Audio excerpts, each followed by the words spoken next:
Well, you are looking at video of the man accused of killing the CEO of United Healthcare struggling with officers as they were walking him into a Pennsylvania courtroom earlier today.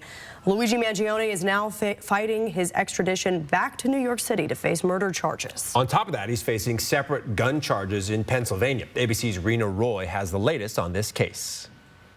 26-year-old murder suspect Luigi Mangione is struggling with police officers as he was brought to a Pennsylvania court today for an extradition hearing, yelling out to the cameras.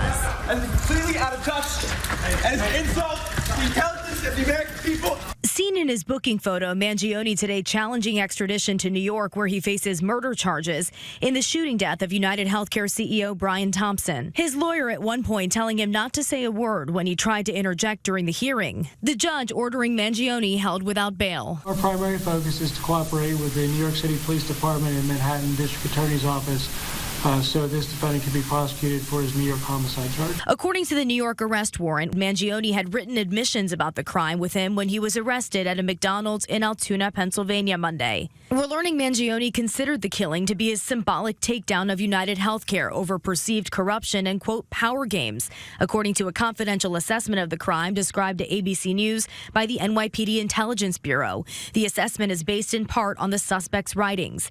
Mangione allegedly described himself as the first to face United Healthcare with such brutal honesty. Mangione's former roommate says he never spoke about violence. He was absolutely a not violent person, as far as I could tell. Sources tell us Mangione also wrote, "These parasites had it coming, and I do apologize for any strife and trauma, but it had to be done." Authorities now working to piece together his movements over the last 6 days, asking for the public's help in tracing his steps. The Altoona Police Department saying they're now facing threats in this case that's garnered widespread attention on social media. This is clearly a very polarized case. We have received some threats against our officers in building here. We've started investigating some threats against some citizens in our community.